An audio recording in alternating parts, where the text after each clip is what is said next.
You thought just drawing pictures would keep you safe. You thought that just playing in a violin would keep you safe. You thought just simply wearing a necklace will keep you safe. Okay, for that last one, let's be honest. If you've seen Kabuto, you know what's up. But yeah, no. Oh, you thought you're gonna get isekai when getting run over by a truck? No, no, you're gonna have to deal with Scorpion Man from 1971.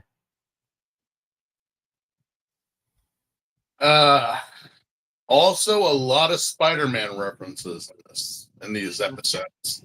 Oh yeah. You know, personally, with me, I'm like, what happened? Like, the Showa is definitely strong. The Showa is definitely strong here in these episodes. Oh yeah. Well,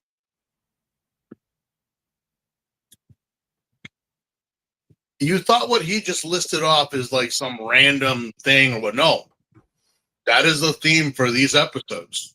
Yeah, yeah. We're here to discuss Kamen Rider Black, episodes 6 through 10. And yeah, Mike and Steve, back at it again. We had to take an involuntary break because of heat-related issues, technology-related issues, work-related grievances, and amongst other things. And let's just say, if you're wearing black, you are cursed for life. Oh, no. Yeah. Well, my shorts are black, so, Yeah. But, in any case, that's basically, but anyways, that's what we're dealing with, Yeah. It's a week of just not being able to catch a break. Especially on social media side for our little fandom here. Holy crap. Yeah. Yeah. Let's just say there's a lot of juicy gossip over here over there and over this way. Let's I'm not going to get into it because if you want to know about it, just go on to Twitter right now. Go on to Facebook or Instagram. Everyone's talking about it. Everyone's talking about it. And I got to say, oh boy. I am well, laws are laws. Rules are rules. Pretty much. Nothing we can do. Nothing we can do about it. I mean, you want to... We can slap people in the wrist, but we can't assume that the wrist won't become fractured. I mean, also, business is business. So, yeah. Technically, if you look at it, it wasn't Toye's fault. It's not out of Toye's hands. Because again, who is the first person they're going to contact if something goes south? It ain't Toye. Toye only contracted the people. It's their employers are going to contact. And then after that, well, either or, it be damned. Like, seriously, you want to say, like, oh, well, once I clock... Yeah, in America, once you clock out of work, I could care two shits about what happens here. Yeah, but if your job has a clause that says you have to be sober from all illicit substances, both heavy and benign, you kind of have to follow that contract. And if there's evidence of you violating the contract be damned. That's very true. Yeah, it's like and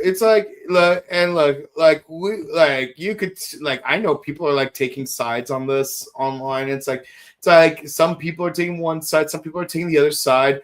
I've presented a fantastic case that you could be against both sides. Yes, against both sides. It is possible, but I'm not saying what side of what conflict I'm on, but I am saying that, oh geez, what a week we are having. They're really, really talking about us right now. Yeah, they really are all over. It's like you guys are getting canceled, and you guys got drama. I'm like, it's any other weekend, in my opinion.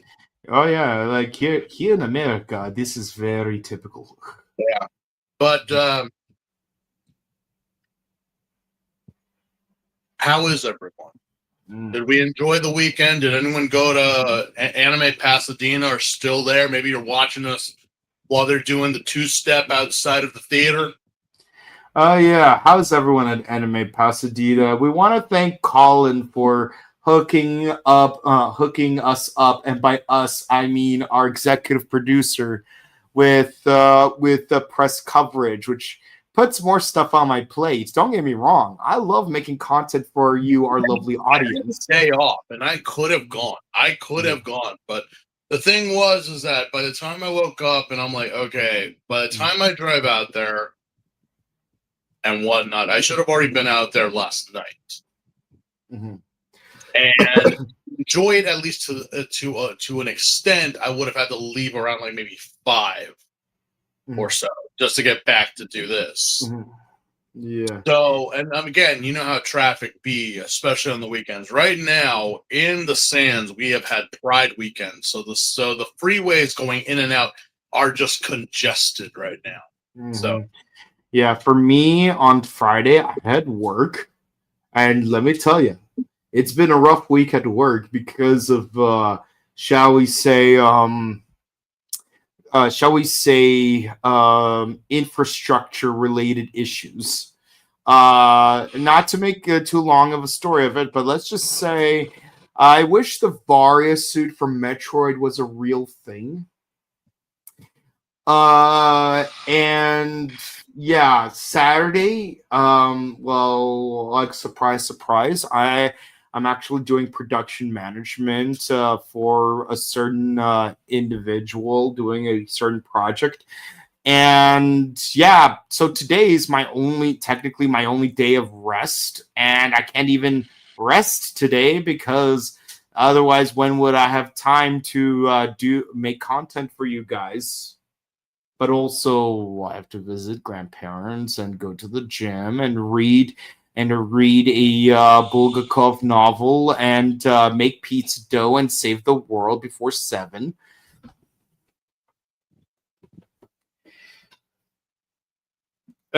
Anyways, but yeah, it's so needless to say, it's been a long week. No one said the thug life was easy. No. But we will life this thug. But the 80s truly were an interesting time. Really. They really were. I don't remember much of it because I was just a wee child. And I just did not exist. The era totally was grungy. It was absolutely positively just like gnarly. And very poorly lit. Yes. That much is true. But it's crazy how like this Kamen Rider and compared to the 70s Kamen Rider are almost somewhat like a mirror image of each other. It's kind of like there's the Adam West Batman, and then there's the Tim Burton Batman. Night and day, pretty much. It is also kind of a comparison. I'm like, so let me ask this quick, because they did bring this up in several episodes, especially towards the end. I thought that Kotaro was mutated. Is that not the understanding that we got from what they did to him? Low key, it was. Yeah, because every time that they ended the show, the narrator would always, just like in Ichigo, would say, the Kamen Rider rides off.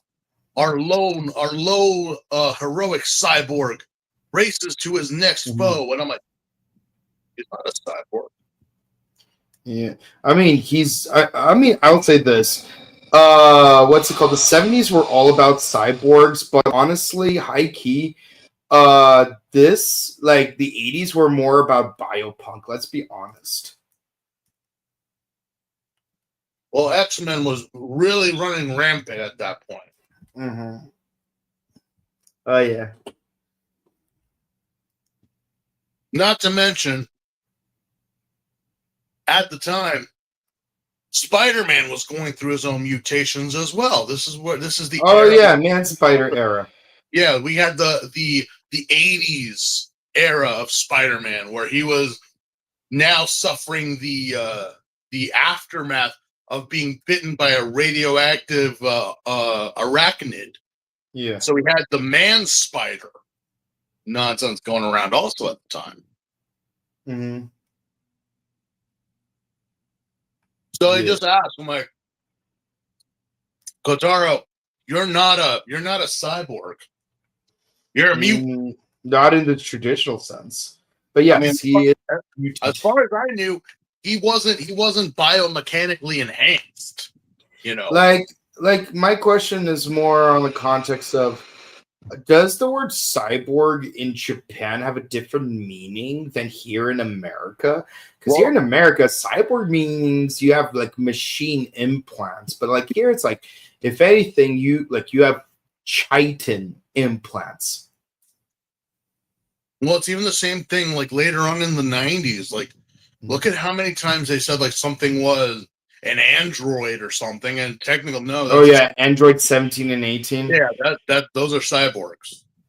Oh well, Yeah, that's I love how Dragon Ball The Abridged really made that a running gag. yeah. It's like I'm like, oh, but Cell, that's a cyborg. No, he's a biodroid. Yeah.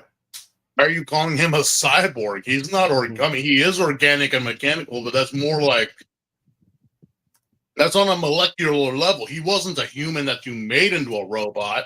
Yeah.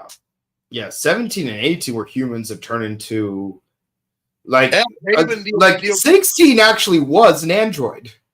16 was an android, but he was based off of the deceased son of Dr. Gero. So yeah, but he was an android. A lot of people will argue that is his son. I'm like, no, it's not. No, it's not. He is 100% android. He's 100% a robot. As the other machines that came before him, they were all machines. They were all robots. Even Ader, even Android 8 is a machine. He just I miss 8. He was cute. Well, he still lives in the village with what's her face. Oh yeah, what's her name? Holly, I believe her name was. Yeah, so he's still there. He's still living his best life. Yeah, but yeah. I mean, that was one thing that I kind of was like, wait, Otaro is a mutant. He's not a machine. Mm-hmm. Although I question where the hell this belt came from.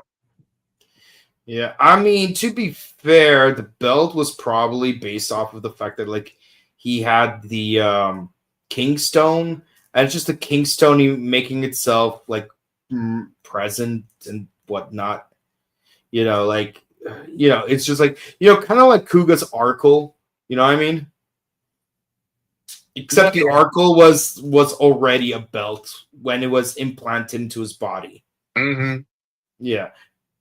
But what's stopped the Kingstone from just constructing a belt? Like a Green Lantern ring. Who knows? Maybe the Kingstone, if it was planted in his chest, would go across his chest like this. Good morning, Kurotayo. Okay, at least it didn't turn into like a third eye like most of these things have, Oh yeah. But oh yeah, Japan's also obsessed with third eye type stuff. Because apparently these mutants have psychic telepathy, no matter what it is. All because that seems to be a thing that happens in these late '80s, '90s OVAs and movies. That a lot of it is like psychic power. And I'm like, well, yeah, no, there was a lot of that back in the '80s. Akira is possibly the most notorious of it all. Which may I remind everyone that Akira did not ride on a motorcycle. Nope, was not Akira. Mm-hmm. Ugh. Yeah. Anyway, where's my tablet? Where is it? God damn it. Yeah. There it is. All right. Ooh. Yeah. Let me just make the room just a little bit more comfortable for a second. You go ahead and get started. Get comfortable because this is gonna. This ride is just bonkers. I mean, you thought Ichigo was crazy with this episodic layout and whatnot. This makes no sense at times. I kind of question it. So forgive me. I'll say the episode. I have it on my tablet. It's turning on right now. But we start off episode 6. We start off with a young group of kids coming out of school.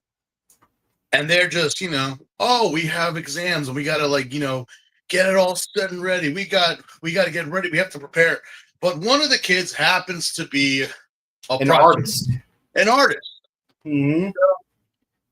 Apparently, the final exam is a drawing of an eagle that you have to learn, by memory. By memory, you must do it. I'm like, what school is this? Mm-hmm. What final exam is this? Seriously. Yeah. Yeah, but then obviously, the subway, very reliable in Japan. Very reliable. But get on the subway and then a flashing light comes on which strobe lights everyone into a seizure. No joke, that's really what happened. Yeah. And out of nowhere, incidentally, an eagle shows up. I thought we were done with birds. You're not best bird husbando. How dare you wear that eagle without looking fabulous? Get out, sir. But yeah, apparently this eagle is able to use flash and strobe light the hell out of everybody in the car except for this young kid. Mm-hmm. And he gets kidnapped. Now, fast forward to let's throw off every Kamen Rider off this bridge valley. Tickets available now for the summer season of 2026. Yeah, we all know this bridge. Many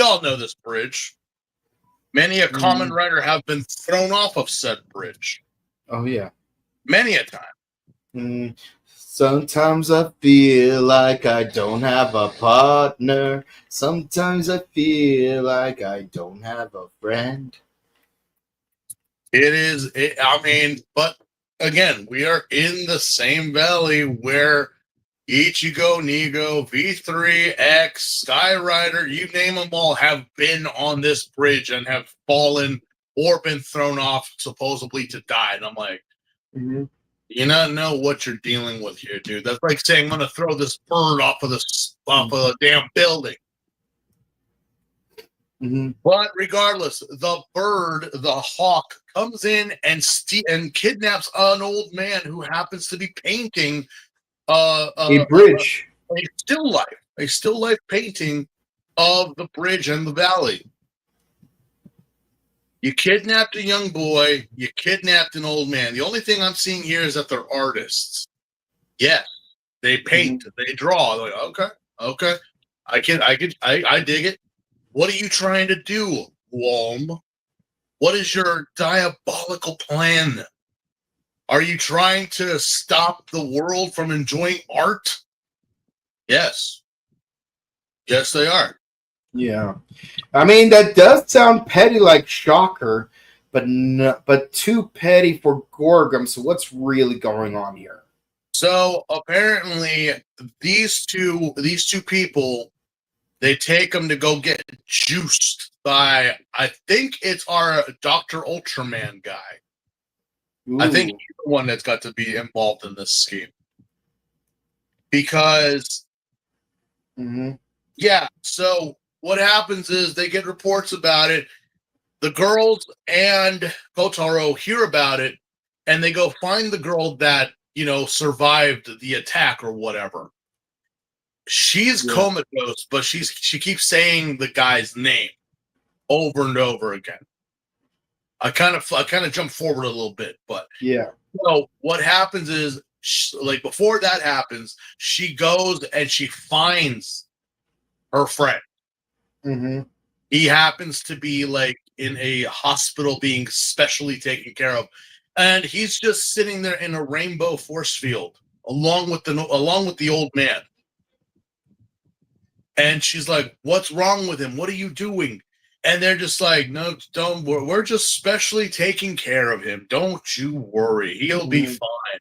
But it's like visiting hours are over. But I just got visiting hours are Hours over. are over. Jeez, these kids are so selfish. Yeah.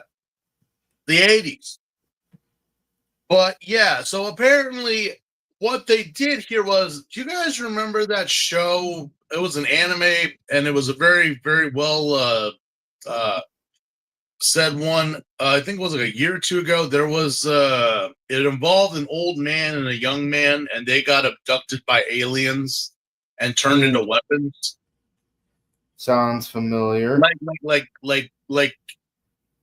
the old man. He's an old man, but he got roided. He got juiced. So did the young man, and the aliens were like, "Let's see what you guys do." And because the young guy figured he had like, "Oh, I am powerful now. No one can say anything to me. He winds up being the bad guy. He winds up killing people with his powers. Like, he's literally a walking gun. And then the old man finds out he tried to like, no, I'm going to be quiet and not do anything. But because he knows this guy is going around and doing this shit, he then takes it on himself to fight the young guy. Wait a minute. This is becoming more and more familiar. Are you sure there wasn't like a live action of this? I think they also did a live action of it years ago, but they also made it into an anime. Because I feel like I've seen or heard this before. Yeah. But again, it's like, so we have this situation here because these guys, these creatures, these mutants, I want to say these people, but they're not people. They kidnapped these two random artists to juice them up mentally. So now they have super psychic telekinesis that rivals that of any computer that is in existence of the day. Newsflash: your cell phone right now blows the water of anything that was made back in the 80s. So I'm like, what did they do? They introduced the Oh, Inuyashiki. That's what it was. Is that what that thing is called? Yes, Inuyashiki. I remember how weird it was because like the animation style was just like unsettling. Yeah, it's very like, what the fuck? It's almost like on the levels of like Satoshi Kon. It's uncanny because it looks halfway between 2D like CGI and AI generated based on the textures. But I know Gen AI wasn't a thing in animation back then, so it's like, yeah, no. Oh yeah, and like the old guy, like he had like his arm was like cybernetic. Yeah. It was like literally watching like two, like again, it takes place in our reality, so it's like watching two anime characters in real life going at it. Like, it was ridiculous. And again, old guy of his 80s or so versus a young guy of like not even 20, I think. It's like the meme was, yeah, okay, boomer, like that, like, the young people ran with it. I'm like, you guys not realize what the fuck this kid is doing? He's not benefiting anyone but himself. So the minute you talk back to him, bye. That's it. But yeah, the thing. Oh snap! There really was live action Inuyashiki. Yeah, there was. The reason why I bring it up because this is exactly what happened. These creatures like juice these guys up to the power of the N64. Because let's be honest, that the Super Nintendo Entertainment System was just 8 bits. Imagine if they had 24 bits. You would have blown their fucking minds. I mean, it wouldn't have 24. It would be like 32, if anything. Like, it's that Family Guy thing where the guy was turning the lights on and off in the presentation of the future. Oh, yeah. It's like, back in the day, this was a big deal. I shit my pants and got into a coma when I saw this. I'm like, yeah. Imagine if you brought a PlayStation 5 to 1987. Yeah, people complain about the special effects in the Transformers movies, but if you played that back in the 1950s, I think Dave Swordsman made a joke about this. You want Orson Welles' Battle of the Planets or the War of the Worlds by H.G. Wells. Imagine taking the Transformer visuals and showing that I bring you the future. In 1987, people would have been shitting bricks. Yeah, I mean, Dr. Evil straight up did that. It's like he basically did a made you look. It's like two for flinching against the UN by using footage of the movie the movie Independence Day. Yeah. Like literally, just the people would have like, oh my that happens, and I can make that happen. No, you can't. But yeah, fire the laser.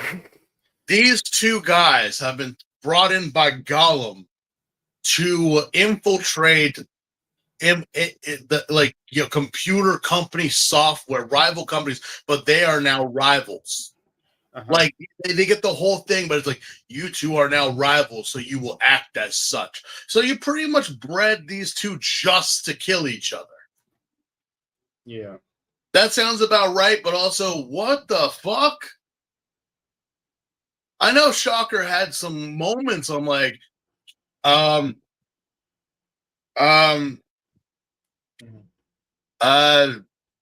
wouldn't it be more better to have them infiltrate, but also destroy the companies and then swap them over to rebuild it, but better in a way that it could be mass produced and manipulate the masses?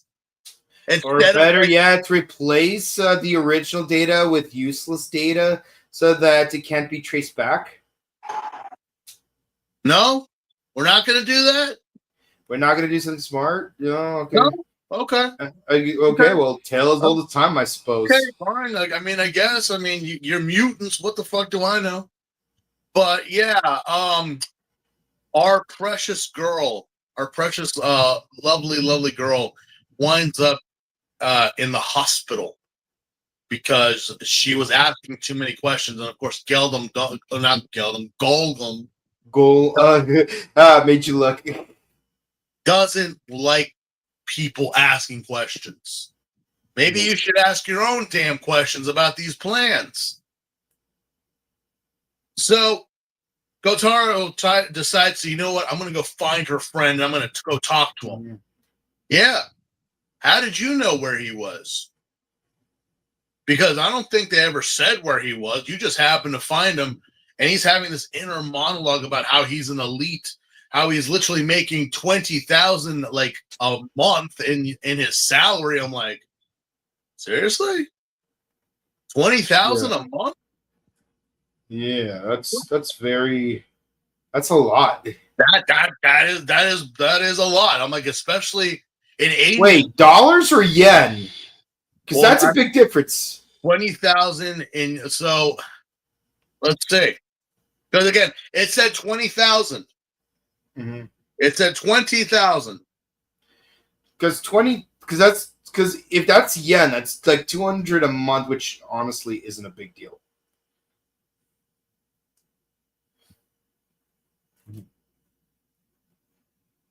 But again, you're working in it's the 80s.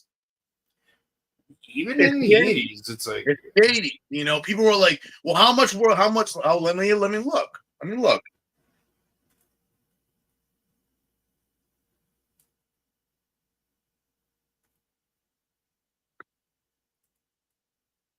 It was 87 the year it took in. So Yes, let's see. 87. Let's see. Same year as Freddy Fazbear's. Let's see. The minimum wage in Tokyo.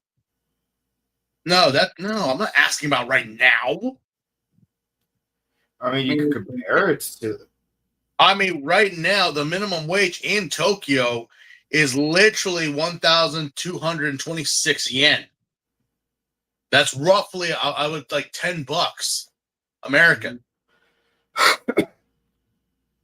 So again, I know for a fact that in the early 90s, because my uncle has said it many a times, he would work in an office and he was getting paid like $5 an hour. And I asked him, well, that was good money back in the early 90s. Yeah, $5 was a lot. The minimum wage, I think he said, was like $2 or $3. So chew on that for a minute. So regardless, yeah, he said he was making 20,000 yen monthly. This is the 80s, and $100 nowadays, it sucks we have to say it. $100 is like saying I got $20. Yeah. So $200 a month back then. Mm-hmm. That ain't nothing to sneeze at. Right now, that would be like what? I'd say at least someone like that be getting paid like $2,000 to $5,000 in a salary, possibly. But yeah, Kotaro decides to confront the guy, and the guy really doesn't give a shit. Like, he really doesn't care. He kind of it reminds me of Christian Bale. She's alive? Good for her. Yeah, it's a reminder of Christian Bale in American Psycho. Like, he's just one of those yuppies now. He's one of those people he's the poster boy for eat the rich. You know? Look at him showing off his business card like he's the boss. Jesus Christ. My God, Christian Bale. Like, I had never heard anyone on such mindless dribble, but he sold it to me. I was like, Christian Bale from American Psycho is like the anti-Yoshikage Kira. Let me say, it's like that. It's kind of like Malcolm Frank from Cyber Squad, where he would always compare himself to, like, because they were the cool kids, and I'm just like, who said they were the cool kids? I don't see cool kids. I mean, Matthew Lawrence, okay, but he plays guitar, but like the other kid, the one dude, like he's wearing a Letterman jacket, but that doesn't mean squad. It doesn't mean he's cool. The other girl's wearing a bucket hat with a daisy on it. Oh my girl, come on! You know that. I see. That's the thing I tell people all the time. I'm like, look, you're a nerdy kid, you're a nerdy girl, fine, but don't compare yourself to these people. Apples and oranges, darling. Yeah, but you're doing stuff that they don't do. Yeah, because they wouldn't know. Yeah, but you do. All right. So the darkest age was when like the theater kids took the top of the food chain. I am still shocked to this day that band geeks are the ones that are getting laid more often than not now. I'm like, what era did we leave? Because the band geeks and the theater kids were down on when did they win the Hunger Games? Holy shit. My God, that episode of Community where they actually did have the Hunger Games. I'm like, when did they succeed the Hunger Games? But then again, you look at most kids, they want to be the jocks or whatever. I'm like, no. Believe you me, I got a story that I cannot say online or in public because it's too risque. But again, don't be a jock. Be yourself. Don't try to be the Barbie. Be yourself. But yes. We have this kid now working at a firm, getting well paid. I still stick by that. He's getting very well paid. And his old man rival is at the other one. And I'm just like, is no one who works here like not questioning how the program itself, he's just sitting there staring. And the thing is just making itself happen. He's not typing. Remember, this is DOS. This isn't even Macintosh. This is like this is the before times. This was you kids don't realize. See, when we hear the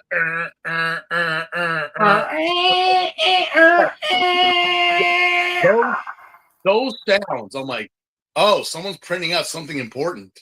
Because again, the scantrons, the oh god, the sounds of inserting a floppy disk and hearing the yeah.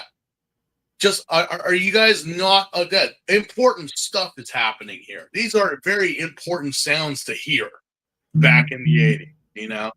And this room has a whopping 1 megabyte of memory. Again, people shit their pants hearing that back in the 80s. But yes, on the other side of town, the old geezers also, now they're realizing, and now he's like, let me sit down. Let me do my thing. Okay. All right. Are we doing the South Park episode? Are we having a psychic battle? I was going to say scanners or hackers or both. I'm like, are they really doing a psychic battle right now? What? Oh, man, I wish we had that clip from that episode. Because again, I was laughing my ass off. I'm like, they're really a psychic battle right now. They're real because again, you see beads of sweat. They're building and destroying and building again and destroying. I'm like, what the fuck? No, seriously, what's going on? Because remember, computers back then, you had to type in commands for them to do anything. It wasn't just turn it on and click the mouse. No, you had to know coding to work with computers back in the day. It wasn't simple like, oh, I'm just going to click and play Five Nights at Freddy's. No. You had to type. You had to get in. You had to put in the command for it to open the tab and give you the keys. And then after like 5 minutes of coding, play Five Nights at Freddy's. Okay. Yeah. Oh, in most games, you have to actually put in a disc. Oh, yeah. No, it wasn't just download. You had to have a floppy. Not even a floppy, a full compact disc. Yeah. And sometimes you even need to include an install code. Yeah. Oh, God. If you didn't know the install code, forget it. It's useless. Yeah. It's Buddha. Needless to say, the most frustrating game to install was the Harry Potter games because in my collection of computer games, Harry Potter were pretty much 95% of the games that actually required an install code.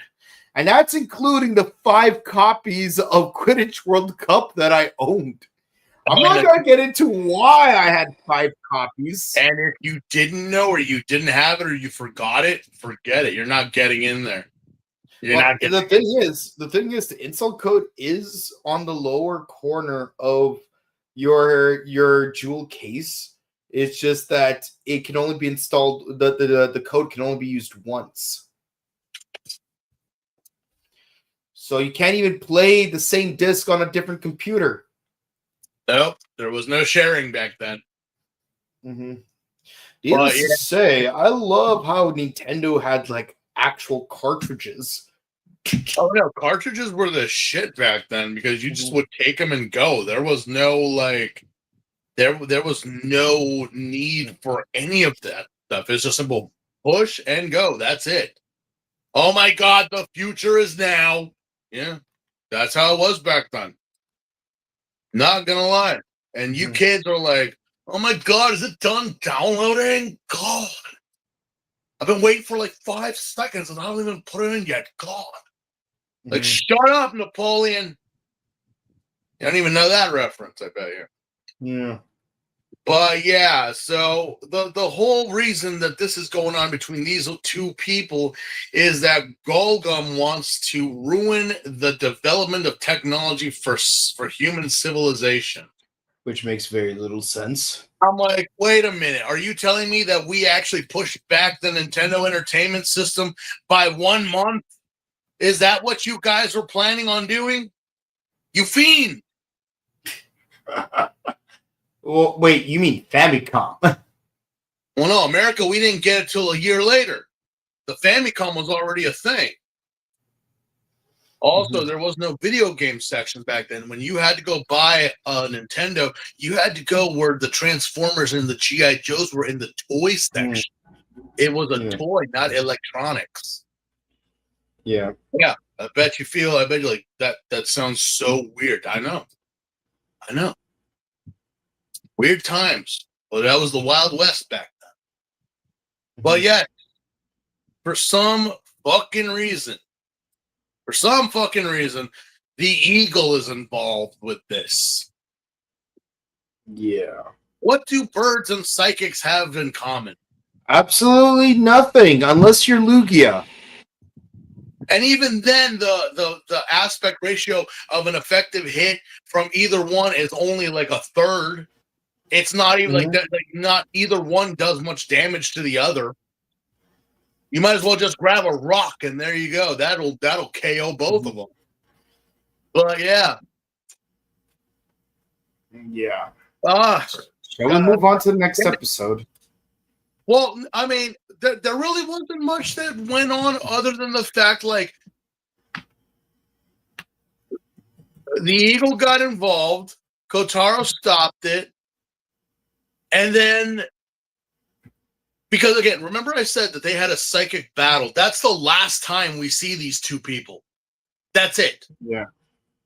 The bird gets killed for some reason, and then the final, like, 2 minutes of the episode is the kids' drawing of the eagle and the guy's painting of the valley are now displayed in an art gallery.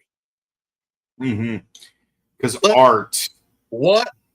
I feel like we're trying to combine a bunch of disjointed things into one episode, but I try and make it some kind of critique about the Japanese economic bubble. I'm like, wait, what?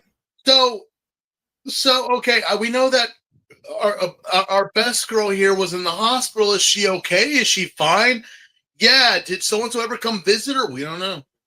We don't know. Did they ever win? Who won the battle between the two psychics? We don't know. Does it really matter? They both won an art contest. That's all that really matters. Once the eagle was beaten, everything went back to normal. Like, what was the eagle the catalyst? Was he the one like, oh, if the eagle dies, then they snap out of it? This episode, I was like, wait, did I miss something? I actually rewound and went like, did I miss something? No, I didn't. How is one tied to the other? Because I thought it was that machine thing that made them psychic, not the eagle. That's what I said. I was like, the eagle just brought them over. You know, the eagle has landed. Whatever. I mean, you didn't even blow up the hideout. It's just the eagle. The eagle got a rider kick and exploded, then imploded. What? So now they're friendly rivals in the art world. Okay. That's fine. That's fine. So the name of the title of this episode was The Secret Clairvoyant Mystery. What the only mystery here is how the hell did any of this make sense or relate to one another? It really does. I'll say this: it had a lot of good ideas, separate, independently. Visuals stunning, like the scene with the subway. Yes, but yeah. Oh, that was creepy as hell. Like you see the it was really well executed. But how does any of this relate to card games? Like in the words of Yugimoto, how does any of this relate to card games? I am just like, wait, did we miss something? Was there something that was snipped out and not put? No. I was like, okay, I'm getting Ichigo flashbacks because there were some stories in Ichigo, whether it be Hongo or Ichimonji, that I'm like, what? Play the Krusty clip. Legitimately, it fits here. It really does fit in this episode. Yeah. Because you kind of just like there with a cigarette in your mouth, like, what the hell was that? Mm-hmm. Oh yeah, I'm getting total Ichigo vibes.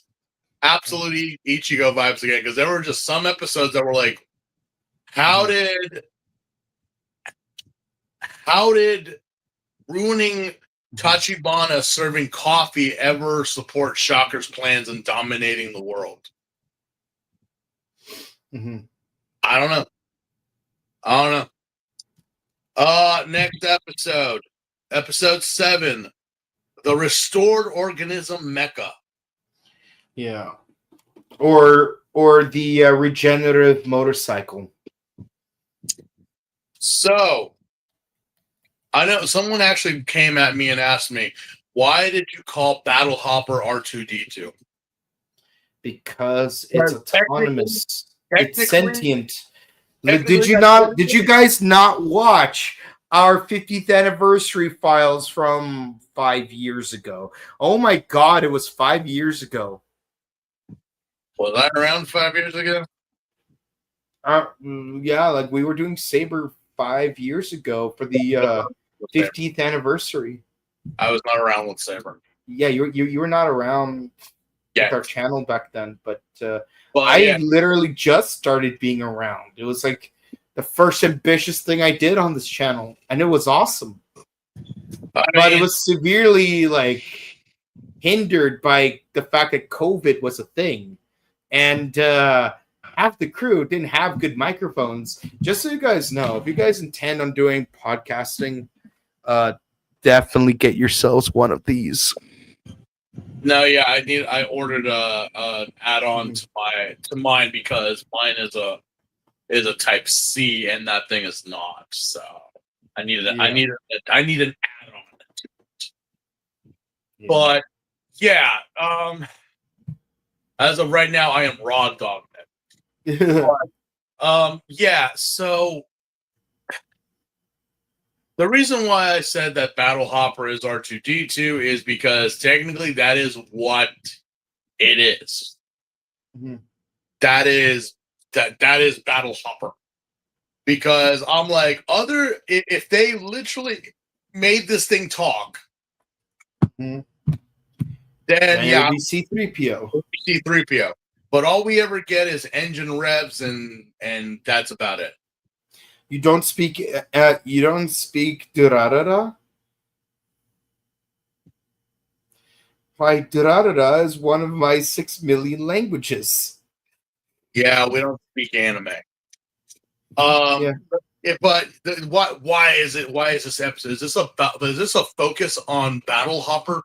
Technically, but it's kind for of like 5 minutes. It's kind of like trigger event here, because the premise of this episode is, so the girls are out and about in a park, and they get stopped by a bunch of hooligans. Mm-hmm. You can tell they're hooligans because they're wearing Lettermans and have what's it called, the pompadours. Yeah, and they're just like a bunch. They're a bunch of stereotypical hooligans, obviously. So and talk about like just trash human beings. They would not let the girls go. Would not stop. They almost tried to abduct them. Mm-hmm. They literally tried to force them into their car. Yeah. Like if one of them was wearing a skirt, you'd get a panty shot. Yeah. So we're like, what the fuck? And of course, we see someone come and kick their ass. Now, I thought it was Kotaro, but it's not. No, it's some random other guy. It's some random dude who just decided to come in, some random good Samaritan trying to Cosmo Kuwabara. No, well, yeah, you know what? I would say, this guy would be a precursor to Kuwabara because, well, no, because he's not a thug. He's just some random guy. The guys he's beating up, that's Kuwabara. But of course they don't have. Well, no, they wouldn't be Kuwabara. They would be that glasses wearing guy who was possessed by that little imp. Oh yeah, that piece of shit. Yeah. But yeah, so I was like, whoa, whoa, whoa. So what's this guy's deal? Well, Kotaro does show up and kick ass, and they get their asses kicked and go, and we're like, oh, well, why did he get involved? He just hates gang members. Which I mean, who can blame him? I mean, you don't fuck with them, they don't fuck with you, but when it's just a bunch of young punks running around, it's like, bro, come on. Come the fuck on.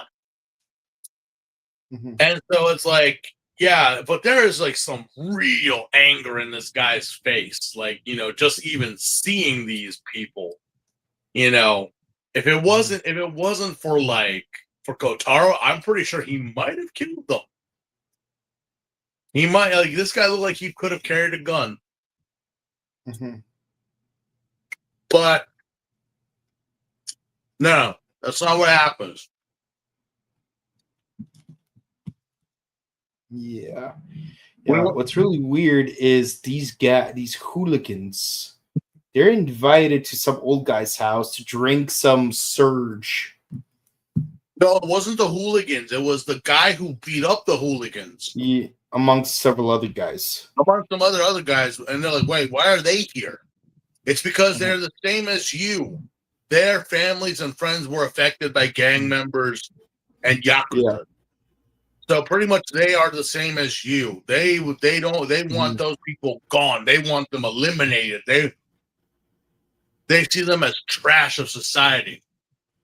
Say what you will. Believe what you want to believe. But yes.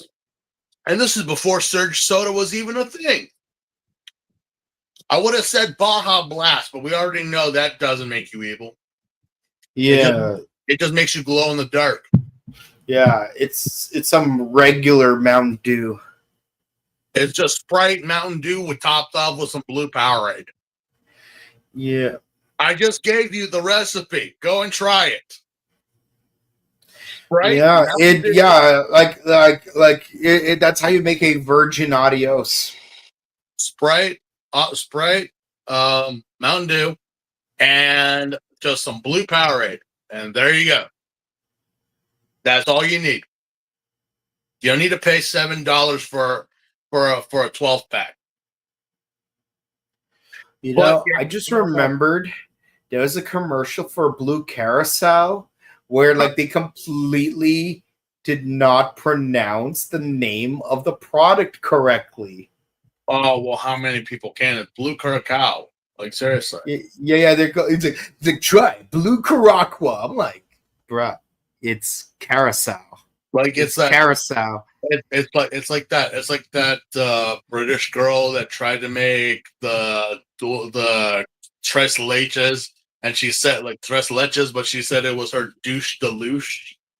Oh, dulce de leche. Yeah.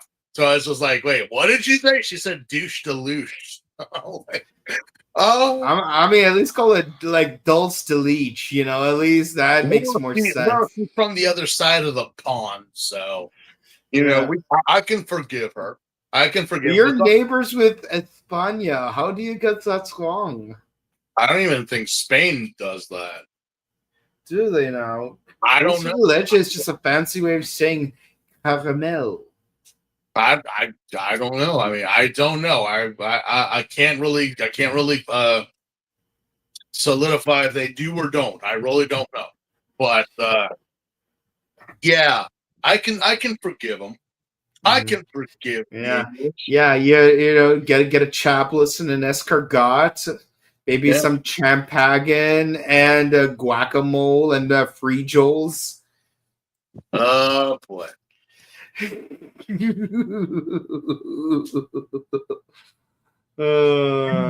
Yeah.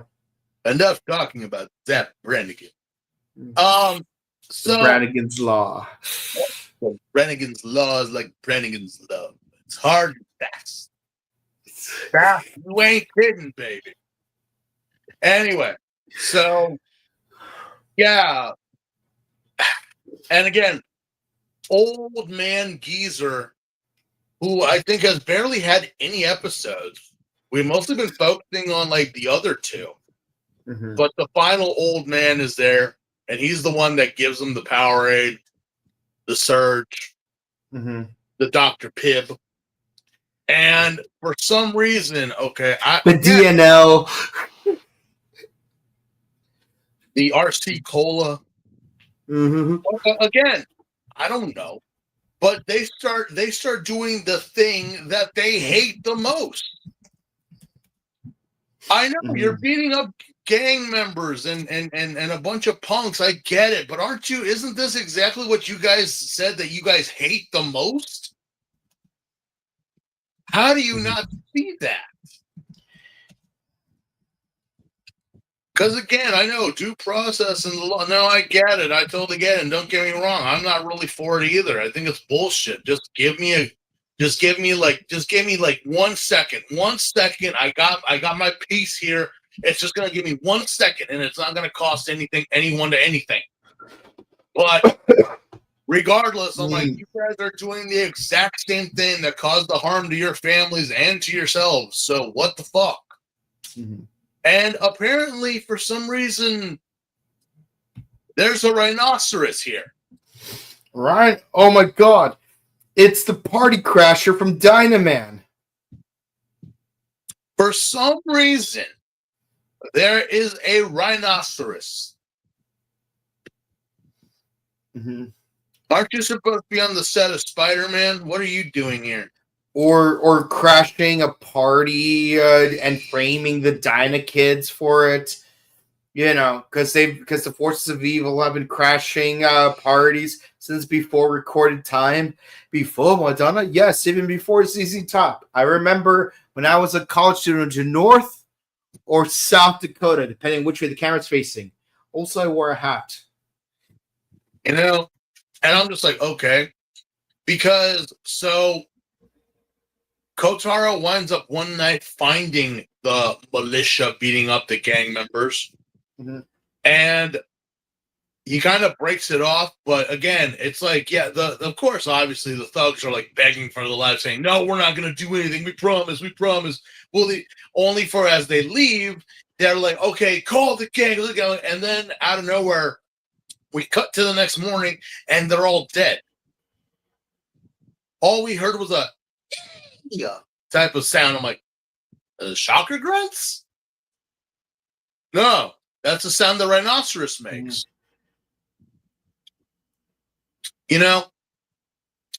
It's one thing when you're telling me what a T-Rex actually sounded like in real life, which is a million times more creepier than what anything Spielberg gave us. I'm not saying that that's not terrifying, but an actual sound, what a T-Rex sounded like, yeah, that would send chills down your spine.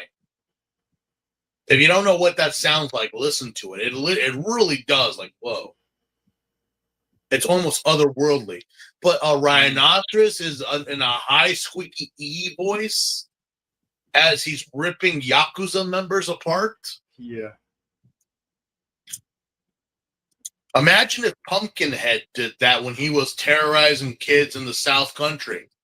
Imagine if Jason, instead of doing his he was like, E.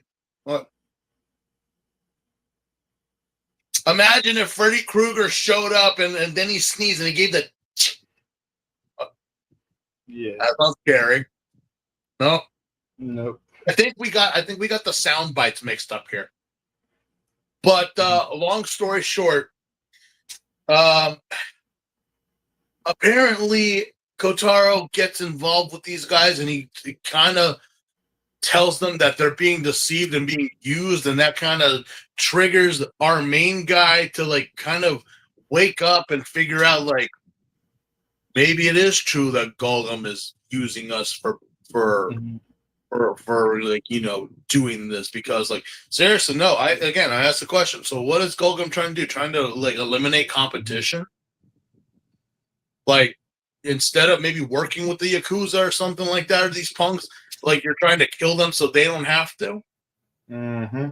I mean, it would have been a more better thing if they had gone to the Yakuzas and been like, hey, tune in next time for our Tanzabora Wants to Be a Kamen Rider for me to talk about that. Oh boy, can't wait for that episode. But it's like, again, guy kind of, and then tries to run for it, and then he gets into a car crash where Kotaro finds him and pulls him out of the car before it explodes. Because it's the 80s, everything has to explode. Yeah. And he's just like, please save the other two. I don't know if it's too late for me, but they have to be saved. They're hurting innocent people, are they? Mm-hmm. I mean, these hooligans do have rap sheets. I'm not saying it's right, but I mean, like, sooner or later they work. Like, again, you live by the sword, you die by the sword. Them's the rules. That's the rules. I mean, seriously, there's no getting around it unless you turn chicken and run. Mm-hmm. And even then, you stay running. Yeah, you don't look back. You don't stay stationary. I know plenty of people. I was just like, so what happened? Like, I'm not going to get into it, but it's like... Yeah, it's like the book, always running. What was it worth it? Was it...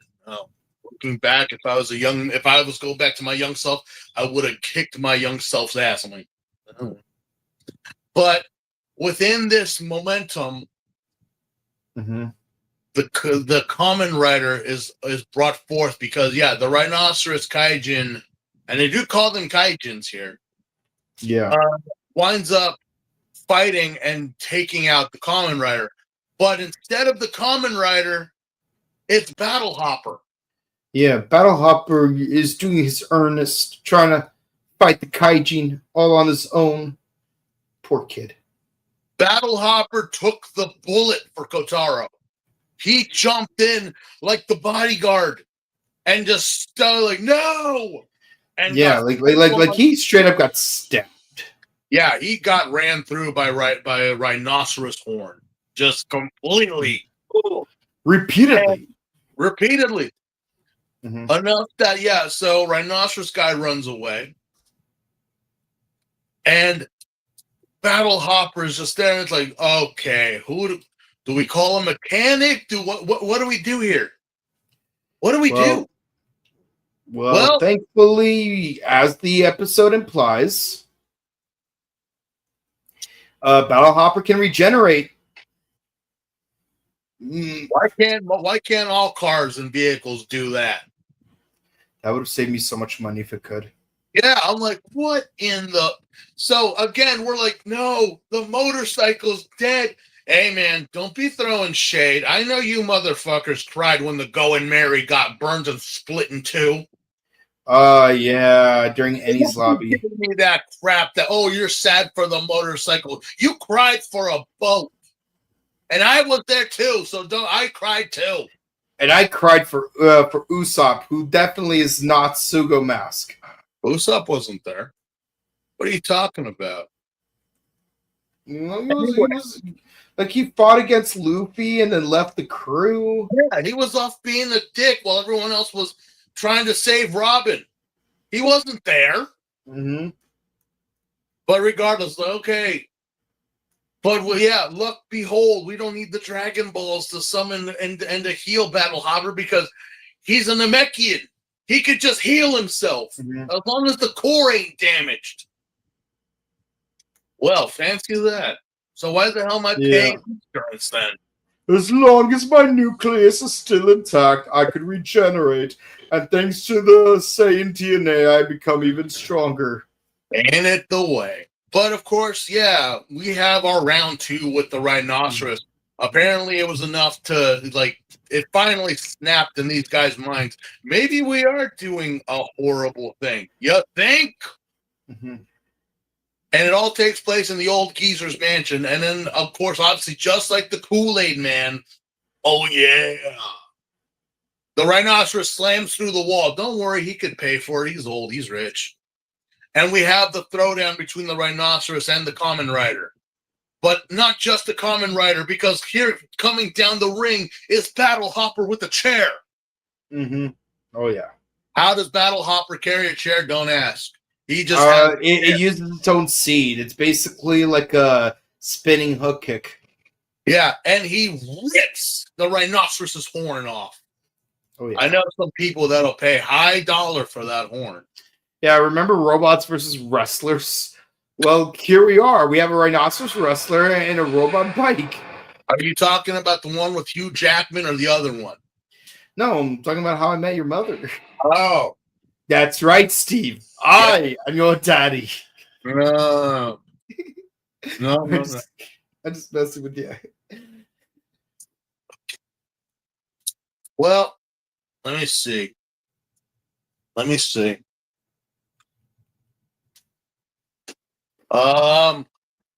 was I? Oh yeah. So we finally get a rider kick and a rider punch to the rhinoceros, and he implodes. He will implode and explode. And then we just cut to the hospital where homeboy over here was recovering from the explosion, while I'm like, so what was that drink you guys had? Yeah, it was making you guys. Yeah, what was that drink that was making you guys absolutely delulu? Yeah, what was that? What was that? What was that? Was that like a Walmart brand Baja Blast? Yeah. Was it some obscure soda concoction? What was that? Has nothing to do with anything? Okay. May as well have been, all right. It is what it is. Might as well have just been freaking tonic water. I'm like, all right. Okay. So that's it. Yeah, that's it. Yeah. I love how in that deleted scene of Scooby-Doo, Velma is acting all inebriated and singing Frank Valli, but then Rowan Atkinson reveals that she hasn't had any alcohol in her system.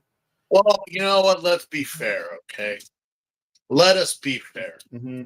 I love how people want to say that Velma is like the secret party girl and everything like that. Like she's so hot. Like take away the big sweater that she's wearing, and she's actually stacked. I'm not denying that. Okay, I'm not. Okay, I'm not denying that she might be like a lollipop with two suckers on them. I'm not denying that. But to say that she's like the crazy party one, I'm like, no. You know who she is? Again, I love Velma. I love this girl. She is literally Amy Farrah Fowler. That is Velma. If you wanted a live action Velma, there is the movie, but there's also Amy Farrah Fowler. But it's not like, okay, so no, how Amy acted, that's Velma. I know she was very technical and very analytical in the beginning, but then as the seasons went on, she just got more. That's her, and it's the same. She has one drink, out. She's out. She's out. Out cold. Now out cold, and it's like, oh, you were crazy. Like, what'd I do? What'd she do? I only watched the first 5 seasons of Big Bang Theory, but I do remember one of her earlier lines was, this must be the peer pressure mother warned me about. Yes, please. Yeah, total. Right there. That's Velma. You want Velma, it's Amy Farrah Fowler. That is Velma. Okay. See, from what little I've seen, I'm more of a Bernadette guy, just saying. That's who everyone wishes Velma was. They wish that's her, but like, I'm not comparing either of them to Velma. I'm just saying, like no. Bernadette would be Valerie from Josie and the Pussycats. Yes. Bookish, but still, it's like, no, she's got an edge to her. She's got an edge to her. So, like for those of you who don't know, Valerie from Josie and the Pussycats have both Velma's and Daphne's best features. Like she's the brains of the team, but also she's the one who did all the songwriting. Not Josie, not Melanie, not Alan M. No, Valerie wrote the songs for Josie and the Pussycats, and she's a team athlete. Yeah, it's like remember the pilot for remember that pilot episode of what's it called, the Star Trek, The Cage, where like the Telosians told Pike, it's like, you'll either mate with this female crewmate and you will have intelligent children, or you will mate with this female crewmate and you will have athletic children.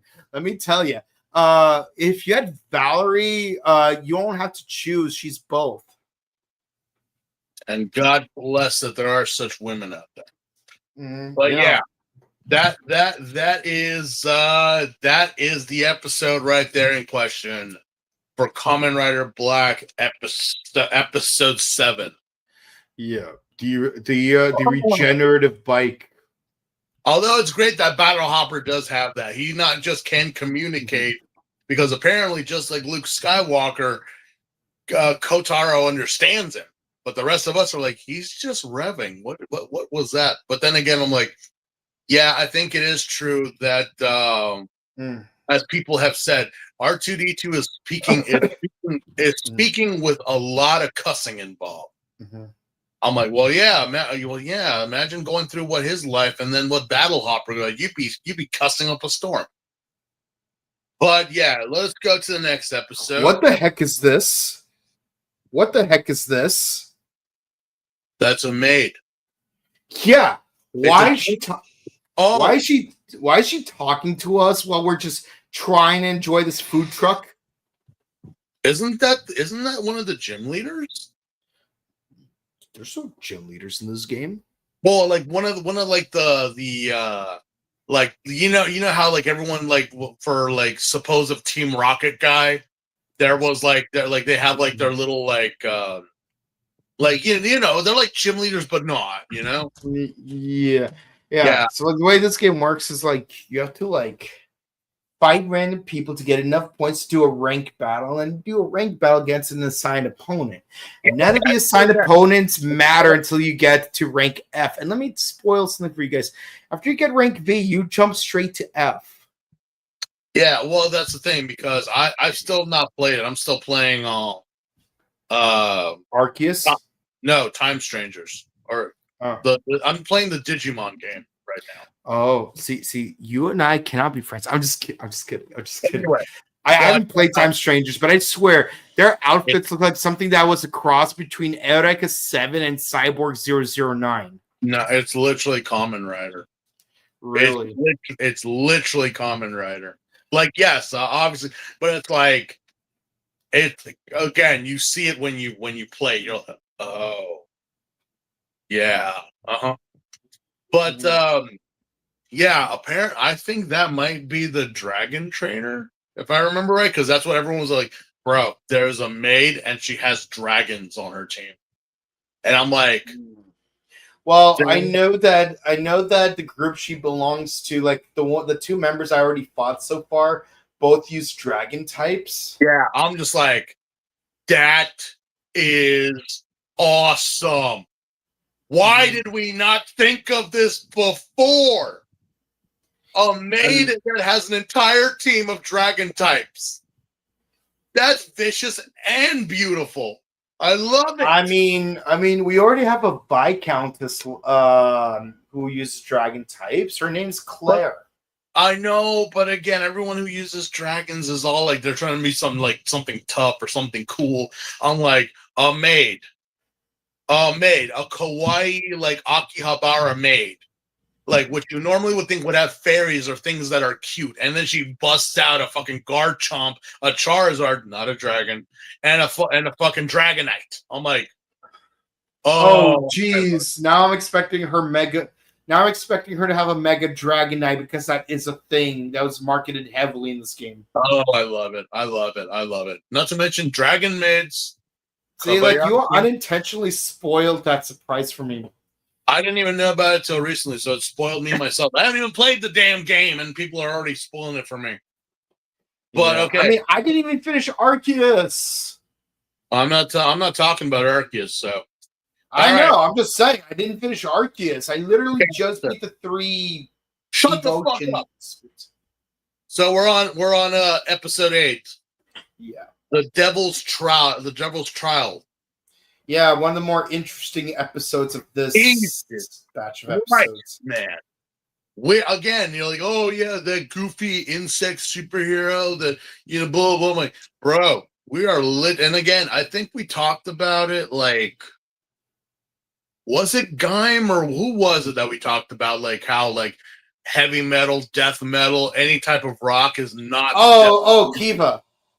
Yeah, it's not. It's like it's literally classically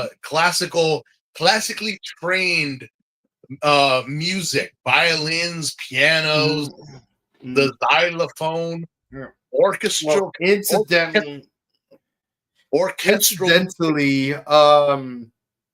Jazz. Incidentally, Faust, the poem by Goethe, is actually one of two characters with a similar name who makes a deal with the devil. There's also a character named Dr. Faustus. But what's crazy is that the concept of the Faustian bargain didn't come from either of these two characters, despite one being named Faust and the other being named Dr. Faustus. No, believe it or not, there is a third person, a real-life person that the trope came from. And I kid you not, their name is Dr. Faust. I will say that I totally agree that classical music is the devil's music, because with the certain popularity of certain shows that theme in the realms of hell, if you were to go to hell, it would be a musical. Mm-hmm. It would totally be a musical. Don't at me. I mean, just look at Futurama. Yeah, Can you stop sinning while I am singing?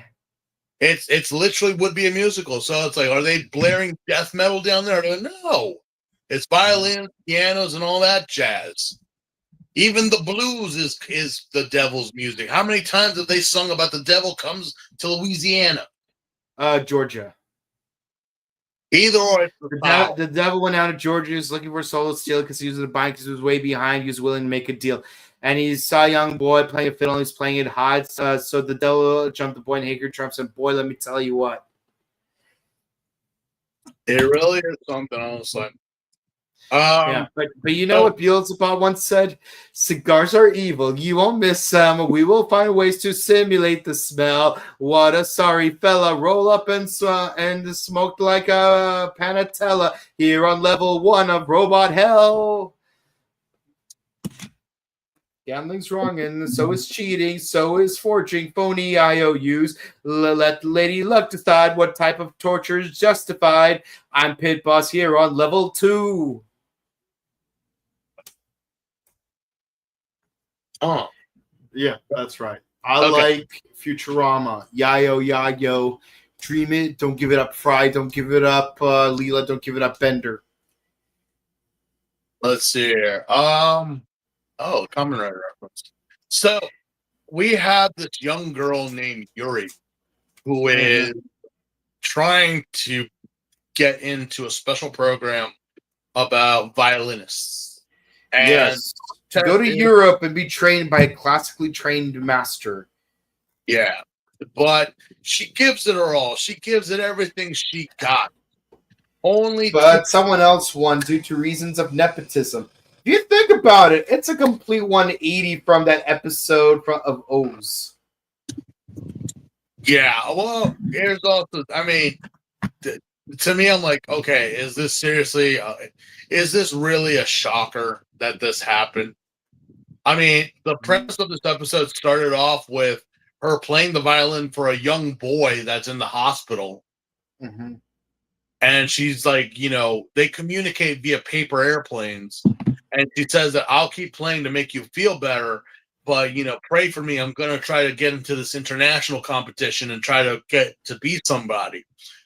Only for her not to make it, which sucks. I demand a recount. But also, a mysterious woman goes to a heartbroken Yuki. And she's just like, yeah, your talent is very, very, very good. It's bullshit that those people didn't win, but I happen to know why you didn't win. It's because the guy, and again, even Yuki knew this. Mm-hmm. The girl who won was actually the daughter of a man who owns a very worldwide, successfully owned conglomerate. Mm-hmm. So she didn't put two and two together, which I'm like, how could you not? But this random woman tells Yuki that, yeah, the only reason why she won is because he actually paid and bribed the judges, gave a donation towards that foundation. He could have easily paid for her to go there. Money was not an issue. But the thing But you was, gotta add that insult to injury, that zero-sum injury. the reason is because, well, you want to know? The thing is that, well, he wanted to gloat, not the daughter, the guy who paid for all this. He wanted that, oh, my daughter won because she's great and she's skilled and our family is full of winners and with, my bloodline and blah, blah. Yeah, see, this is why we say fuck the rich. And you're surprised that people don't like you guys. Again, this random woman has confirmed that the man, oh, that's a freaking Hurricane reference. That the man could have paid for her tuition to go regardless, but because he wanted bragging rights, he made her go into the competition and already secured a victory. Mm-hmm. You ask yourself your question. If you had found that out, would you have not done what Yuki had done? Here's a simple answer. Have you ever watched Oshinoko Season 2? Not yet. Not yet. Well, basically, that becomes a subject matter in a particular episode. I still get mad over that, like season 1 with the reality show bit that happened. Even though no one on the show did it, everyone else online was just fucking horrible assholes. Mm-hmm. But yeah, either or, it's like, yeah. Oh, I forgot to mention in the beginning of the episode, we see a young girl actually get told about who was the famous violinist that sold his soul to the devil. Oh yeah, Vivaldi. Yeah. So she winds up not being able to play his symphony, which again, Devil's Trill. It's a symphony. Not just one can play it. Mm-hmm. You need a group to play it. Mm-hmm. But regardless, he gets attacked by a random kaijin, which it's a cicada. Yep. Yeah. Just so you know, one of the hardest, at least for me, one of the hardest bosses from Dawn of Sorrow was Abogeddon. Like, I know some people probably suffer from fighting against death or against the real final boss, or they struggle against the golem dude.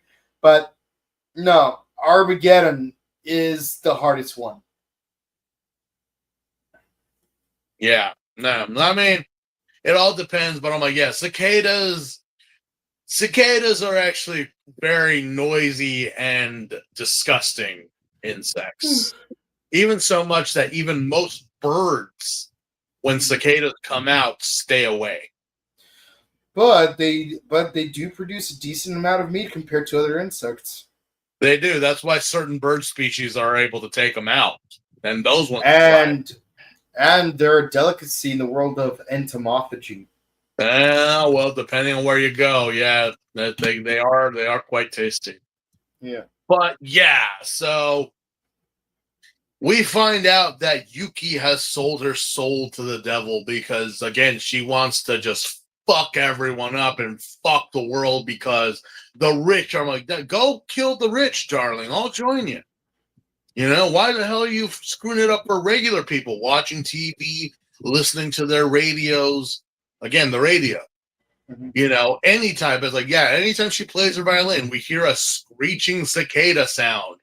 And if you think cicadas are annoying, well, the jumbo versions are. So, yeah, Kotaro tries to stop her, only to find out she's joined by the Sailor Scouts. Because it's not just one girl. It's like 5 others plus 1. Mm-hmm.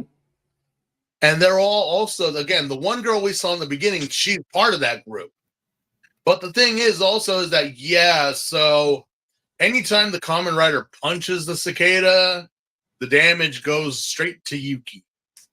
Mm-hmm. So it's kind of like, oh, you're damned, right? Like, yeah, so Mm-hmm. anything that I do to this thing, it's going to do to Yuki. And if I kill it, it's going to kill Yuki. Yeah. But, there's always some BS red flag that always on. So wouldn't it be a better thing that you kind of kept that a secret or kept it like, Mm-hmm. Don't make it obvious, obviously. Mm-hmm. Yep. Well, yeah, we wind up having a penultimate battle where the Kamen Rider finally figures out, wait a minute, the girls weren't wearing headbands before. No. Yeah. So the headband must be because, again, when I fought the cicada and it nearly got me, I did notice it had a third eye. Yeah. But the girls weren't wearing headbands before, so it must be connected. You think? Possibly. You can give it a shot. I mean, it ain't going to kill them, I don't think.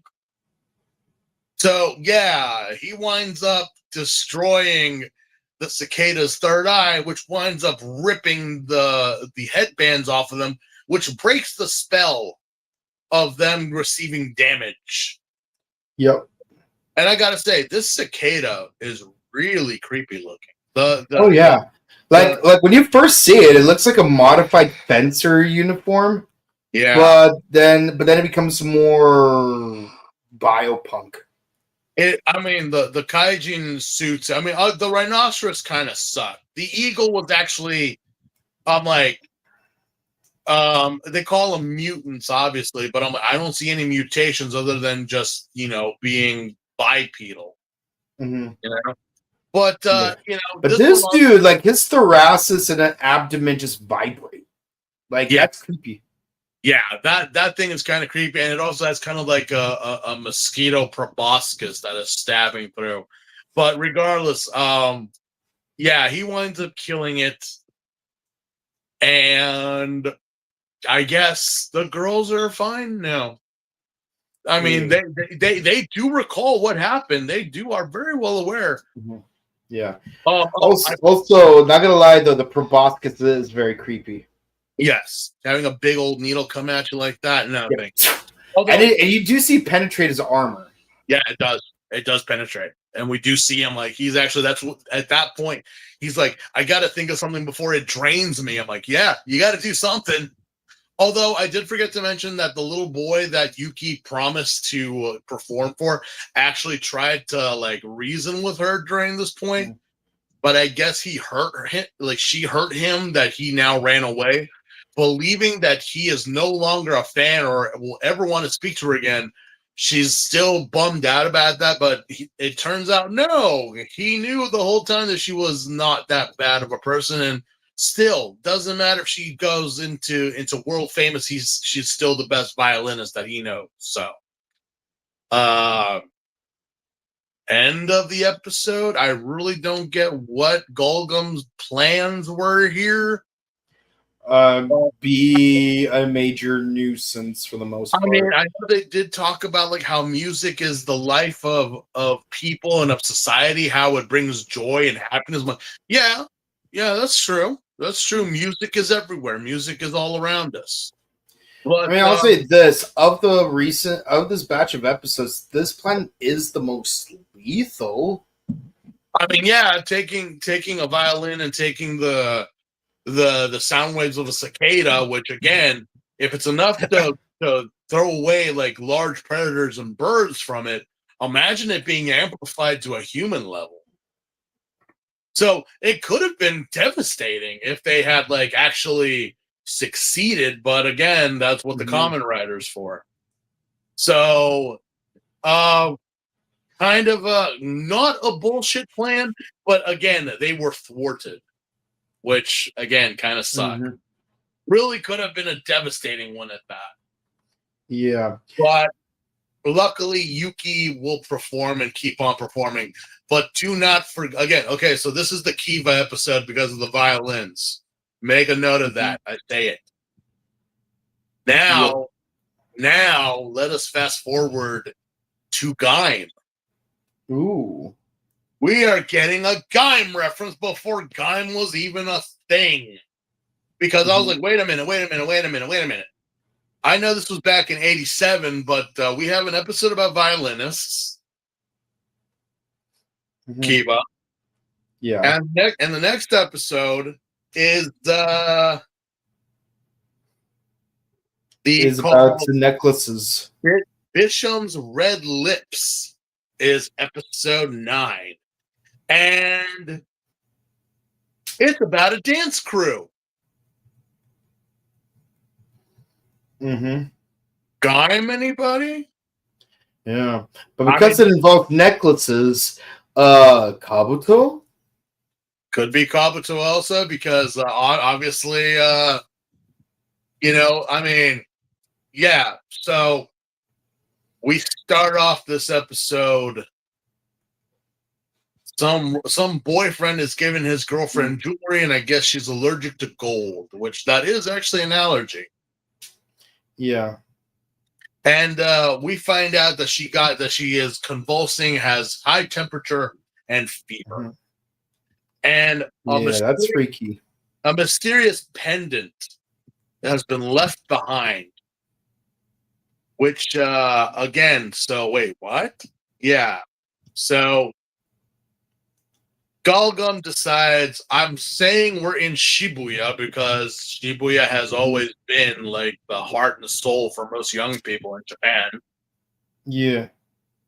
We deal with, they talk about how society is just trash and this is all remnants and how, blah, blah. We need to get rid of everybody in the city. What is your master plan for this? I don't know, but I know what kaijin we can use. Please tell me. We're gonna summon the war. Is there a woman attached to this? Yes. Does she have needle-like cups? Let's hope not. But she's got needles. I think I've had enough Rita Repulsa for one day. She's got a tight butt. But yeah, we deal with a dance crew.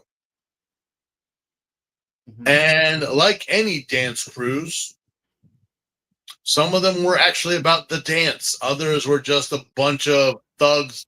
And cloud chasers. Yeah, a bunch of thugs and clout chasers trying to. I'm like, again, this is the 80s. Yes, there was camcorders.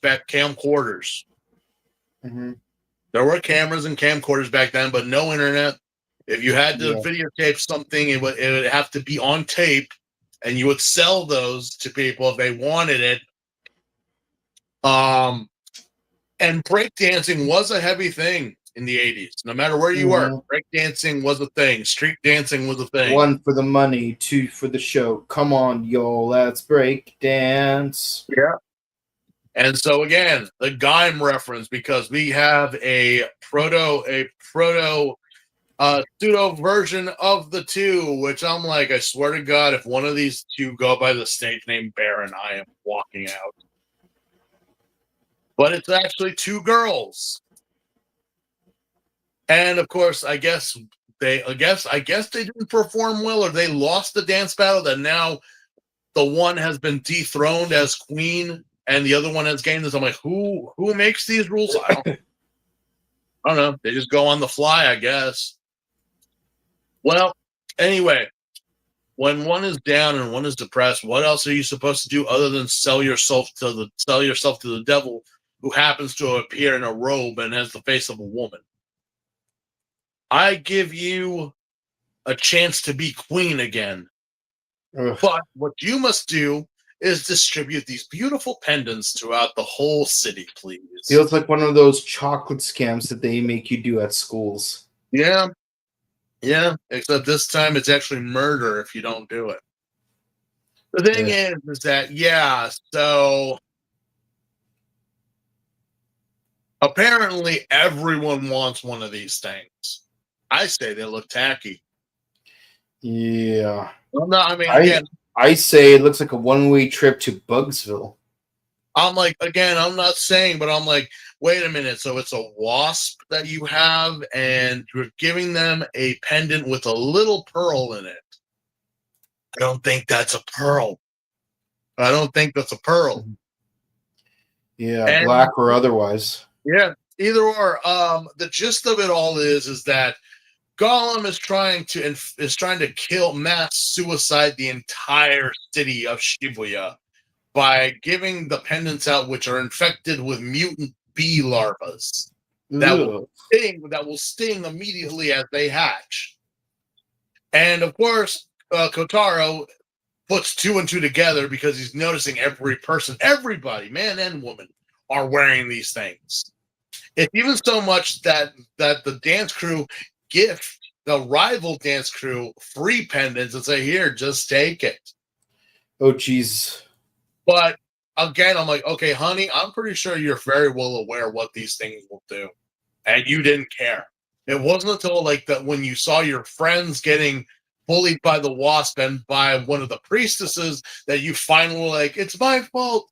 I knew it. I knew what was going to happen. I just wanted to be queen again. I'm like, And yet you did it. and yet you did it. But I'm like, who actually said you were dethroned? Because as far as I That know, was your choice. it's your dance crew and hers. And I know that the other girl's kind of a bitch. I'm not going to lie about that. But I'm like, just get a better dance routine and then take the crown back. Yeah. Yeah, I mean, just look at Gaim. Like, honestly, I still say Baron was a better team than Gaim just because, again, Baron, like, their choreography was more disciplined, more precise, on point, while, like, Team Gaim just dances willy-nilly. Again, proto Gaim, because I'm pretty sure someone's like, we got to put in dance crews in somewhere here. I'm like, nah. But yeah, a battle in the quarry later. I don't know how we wound up on top of a building and then we wound up in a quarry. Mm-hmm. But we do have the wasp and the priestess battling against the Kamen Rider. The two girls of the rival dance crew get involved. They get kidnapped, almost sucked into the mutant dimension, but then saved when the Kamen Rider does the chop and the kick that kills the wasp. Mm-hmm. And I guess because of that, every single bracelet, every single necklace just snaps off and then blows up in front of everyone's faces. Yeah. Like they just fall off and explode. The minute they hit the floor, I'm like, is that not I mean, that's a red flag, I say, right there. Yeah. No, I mean, your necklace just fell off and it blew up in front of you. And you're like, oh, okay. Again, it was the 80s, you know? I mean, not much really scared a lot of people back then. So, well, we do get some peace and resolution between the two, I guess, because ain't nothing better than being brought closer together than almost murder and death by a wasp monster. Yeah. Not much goes on in this episode other than that. I mean, there was a couple things, you know, the popularity of the item, like how they figured it out, but other than that, straightforward to the point. Now we go on to episode 10. Where is Nobu? Oh, Yeah, boy. that's a good question. Where is Nobu? Where the hell is he? We only saw him in episode 1, and for 9 episodes, we haven't heard a peep from him. But again, put a thumbtack in the title of that name in the title because you're going to be like, what? I know. Mm-hmm. We do get a recap of the episode, like from 1 to like right now, so 1 through 9 of what has happened, especially with what happened with Kotaru's adopted brother. About what happened the night of all that, you know, with their father and Gulgum and the scientists that were there. The recap of the Jaguar and everything. But they do, I mean, before that happens, we do get a little bit of family trips. So girlfriends So girlfriend and sister decide to go with Kotaro and the shop owner, I guess, for an outing at the beach, and they wind up seeing a car crash, like a reckless car crash. And out of nowhere, the ambulances show up. No one called them. No one called the cops. But fast and hastily, they wound up taking these people, and then they would take them to the hospital, I guess. It is kind of funny, though. We didn't call the cops. We didn't say anything to anyone. How did they know? Seems very suspicious. It's like they knew. Yeah. So what is going on? Well, our Dr. Ultraman over here is back. And he's actually involved in this scheme. He actually causes the accidents, or he makes one of the people make the accidents happen. And he takes them to their hospital, patches them up, but in doing so, there is a catch. Not payment, not money. You got to join a militia. Wait, what? Yeah. I saved your life. You gotta join my militia. And again, everyone is like, okay, we'll join.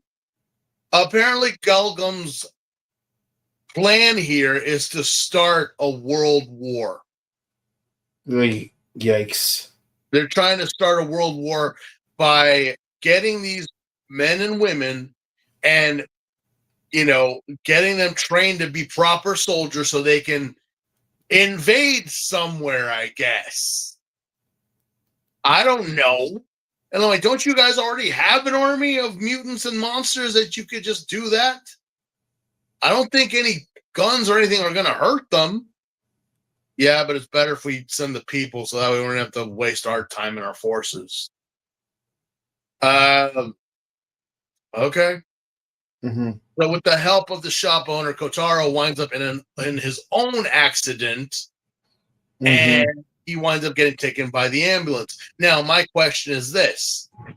If it is true that the doctor made these accidents happen, or maybe that someone else did it under the doctor's orders, that's how I understand that the ambulances know. So that way they can go in, quickly swoop in, take what they need to do, and then get out. How did they know, and how do they not recognize Kotaro? That's the weird part. That's the $1 million question I ask. I'm like, I would imagine the doctor knows who he is. Oh, yeah, don't pick up this guy. But they do anyway. Yeah.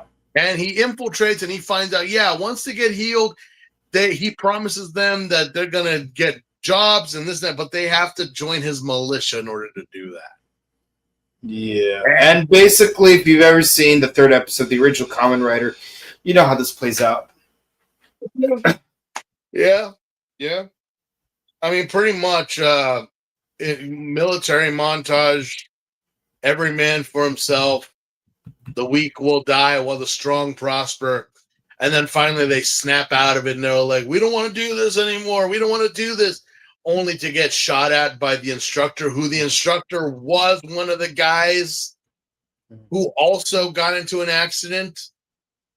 But then Kotaro tells them and tells everyone that, it's a lie. He did it. He's the one who's been manipulating you guys. And it's like, they got their guns pointed at him and they're going to kill him. But they wind up like listening to Kotaro because like, yeah, those accidents. I mean, think about it. You guys were like, whatever. And then an accident happened. And then you all everyone who was in it is happened to be brought into this guy's hospital. Yeah.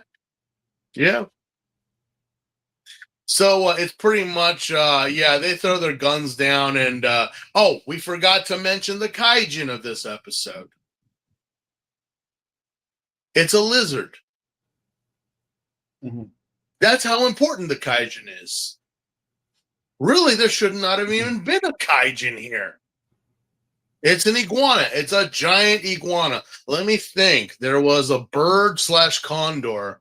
There was a rhinoceros, and now there's a lizard. Shouldn't you all be on the set of Spider-Man?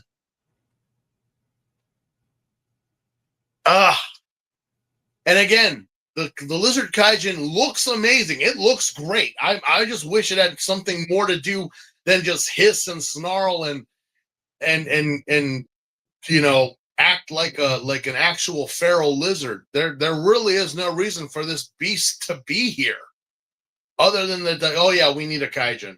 We need something. But isn't the doctor the bad guy in this episode? I know, but he needs a monster. He's not the monster. He needs a monster. So punch, kick, that's it. And apparently that is enough that it snaps everyone out and they just leave the hospital. No militia, no nothing. Yep. Everyone returns to their families. Everyone goes back home to their families. No, let's never talk about this ever again. Yeah. You gotta. I can make so many jokes about Jew-Ranger being like kid of the day, but this is ridiculous. I mean, you gotta appreciate the simplicity that they were going for. I mean, and nowadays, even in the 2000s, there was a story being told. That's kind of the thing that I say with Showa is that it's very episodic heavy. Like all the episodes, they start and begin, and then they end, and that's it. It all wraps up so neatly, supposedly. Which every episode so far is like, wait a minute, how did this go from here? What are we missing? Not to mention, no one realized that behind this hospital, an anti-government militia was being made. Okay.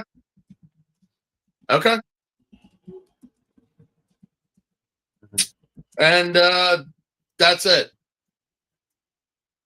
That's all 10 episodes right there.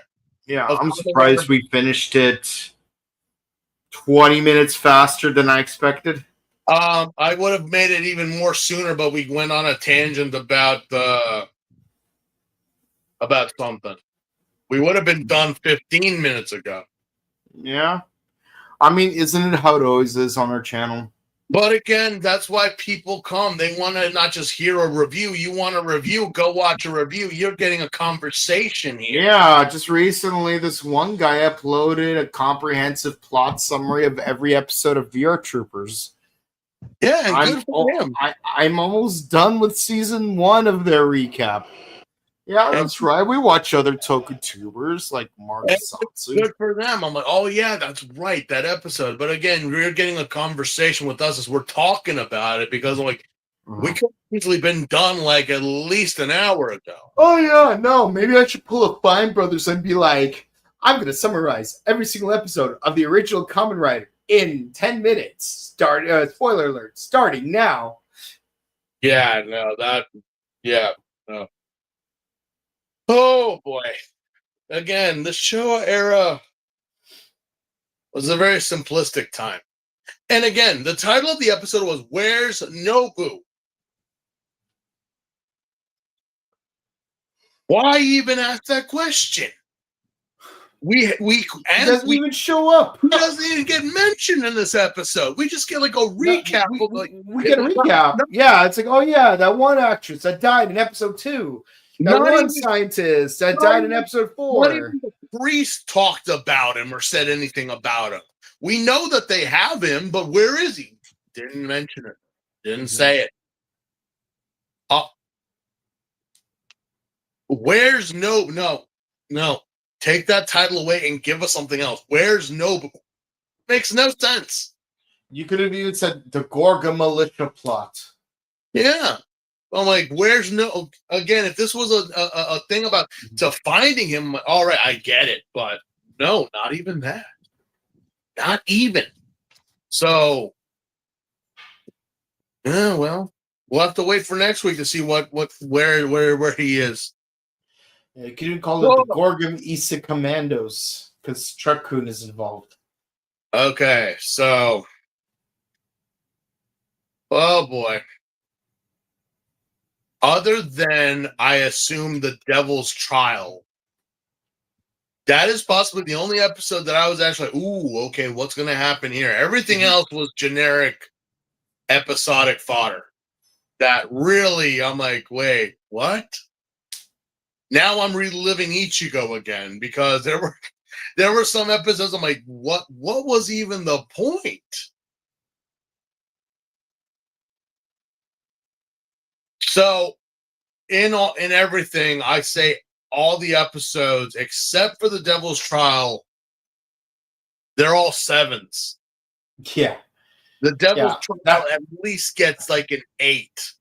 9 for me, but you're right. The rest of them are 7s. I wanted episode 9. Honestly, I wanted episode 6 to do better because it's like, again, had amazing visuals. It had some good ideas, but the execution was just lackluster. Everything here was like, wait a minute, there are chunks missing from this story. Mm-hmm. Like the Devil's Trial at least gave us a complete story. Everything else, like, wait, there's something missing here. There really is. How did we get to this point? Yeah. I was like, oh god. Maybe I didn't even notice how empty some of these episodes felt because I had to power through entire seasons of the Showa era 5 years ago. But like when you watch it, like nice and slow, like not trying to cram everything into a single week, but like really watch. It's like, yeah, no, like some of these calories feel empty. Yeah, and I know the season's gonna get better around episode 18 for sure.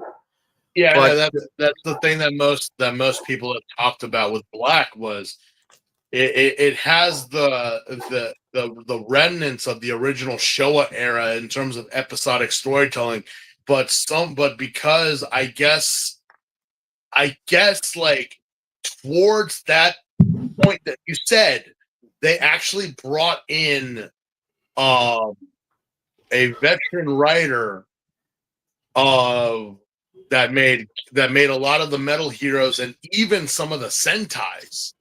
They brought that person in, and that's when they're like, yeah, let's get away from the episodic and start telling a story. And I'm like, yeah. So again, that it's a thing with Showa that they just it's not so much of story, it's more like you could tune in at any time and watch the show. Which again causes, at least for the first 18 episodes. Yeah, it causes a bit of a slog if you want to watch Showa, which again I understand, but you know, again, this is why people want to say, yeah, if you're gonna watch Showa, prepare yourself. That's why they mostly say if you want to watch Kamen Rider, watch the Heisei eras, not the Showa. If you're a real fan, as I say, you will watch Showa after. Mm-hmm. But I just say, you know, just get ready for a lot of like what the F moments, really. Yeah. But so yeah, what do the people have to say? Yeah. Okay, let's see. We got a couple of comments. Hold on. It's taking a moment. It's taking a moment to load. Okay. Surprise. Hold on. I think there was surprise they didn't what? Surprise they didn't what? Tell me. Surprise they didn't what? Hold on. What didn't? Oh, okay. Hold on. Surprised. Okay. So on YouTube, it's more complete. Surprised they didn't blow up both of their heads up like scanners. I was expecting something to come out of it, but no, we didn't. It just ended after the eagle died. Yeah. They go back to being friendly painters. I'm like, okay. Suzuki, new commenter, 9999. I have no idea what that's supposed to be, but thank you for commenting. I forgot about DNL. The 80s and 90s were crazy with their brightly colored spin-off sodas. I'll say this: DNL was at least creative with its name. I mean, soda had been like a thing. Obviously, Coke was the king of sodas, and for the longest time, whenever you got a soda, there wasn't variety back then. It's pretty much go grab them some colas or something, you know. Yeah, there was Dr. Which, Pepper. Is 7-Up still a thing? I don't remember if 7-Up is still a thing. Seven Up, I think, still is a thing. Okay, because I know Starry became a thing because of Sierra Mist. Yeah, but the thing is that again, around the 80s, if I remember right, that's when they started to come out with all these different flavors for the retail market. So Coke was king, obviously, and still is to this day. But things like Fanta, like Sprite, Slice, Oh man. all these like again, fruit flavored sodas. Soda was just like root beer and cola. Say what you will about Dr. Pepper, but some people did say that Dr. Pepper was like root beer light, because it wasn't that heavy sassafras taste. But again, like the 80s was like a whole mess of like, again, even Pepsi was being a huge thing back in the day. This is where the PepsiCo and the Pepsi and the cola companies actually started to wage war on each other. So soda has a very interesting history in the 80s. Mm-hmm. Next question. Alrighty. Yes, the violin episode was the best one. Yeah. No joke. Yeah. I was like, that's the only one I would recommend people watch. I'm like, no, that was actually pretty good. Mm-hmm. Yeah. No, like, I'm gonna be real with you. Like, yeah, like Dimitri does turn into like a Tetsuo monster thing in the final boss fight of Dawn of Sorrow, but let's be honest, he's not that difficult to defeat. Armageddon, on the other hand, takes a little bit more effort. Apparently, on the wiki for this episode, they said that in a later Kamen Rider season, there was they referenced this episode, a girl named Yuki with a violin, except they never said which Kamen Rider series it was. Mm-hmm. I was like, could it be Kiva? But I'm like, that's too obvious. But again, I'll have to look into it. I'm like, it doesn't state which season or what episode. They just say that later on there is going to be another Kamen Rider show with the same premise. Like, and I'm going to look into that. Oh, sorry. His name is Abaddon. My bad. Abaddon. Next question. Yeah. The Abaddon is the grasshopper with the violin. Hold on. My computer's like really like slow right now because of the heat. I don't know why the heat's making it slow. It would be interesting if the later seasons of Kamen Rider you mentioned really did take inspiration from Black. Mm-hmm. Well, apparently Black is a very influential series for a lot of people. Yeah. A lot of people have, for Toko, directors and actors have stated that Black was influential.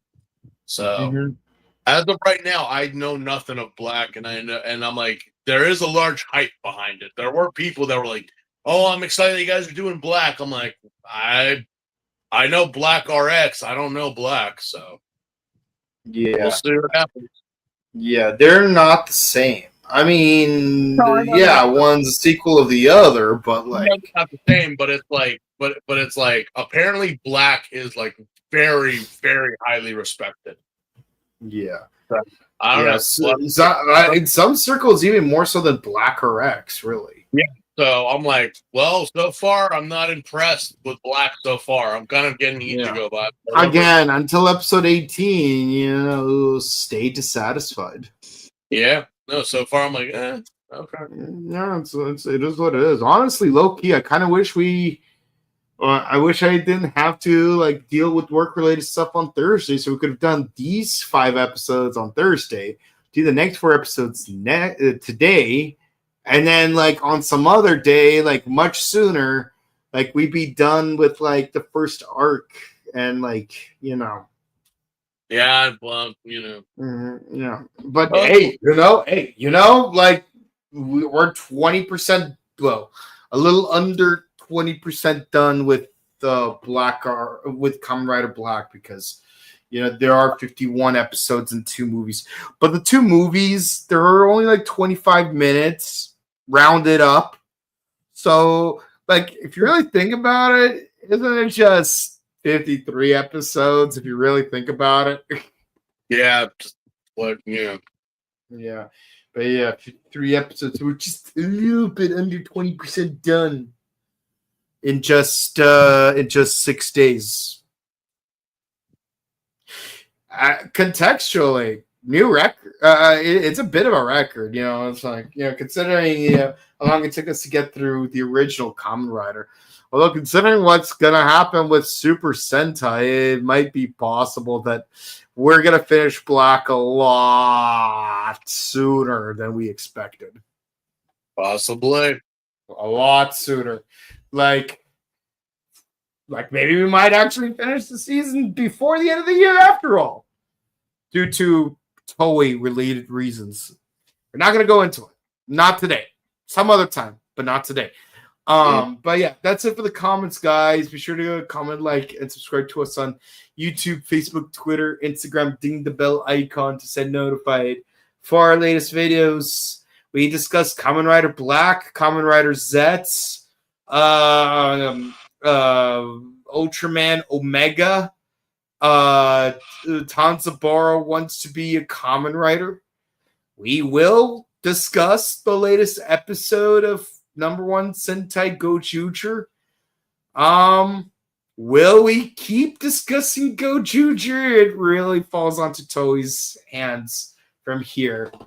Because future Circuit unsure. Let's just say Circuit is unsure. You know, it is what it is. But we got a lot of other content for you guys because we recently uploaded our interview with Mike Chanbaum, aka the Wizard from WMAC Masters and Power Rangers Lightspeed Rescue. We'll be uploading more content on our sister channel, The Buttery Show, where we discuss movies and TV shows. A certain member of our crew just started watching Gundam Wing, and hopefully that means we're going to see some new reels being posted sometime soon.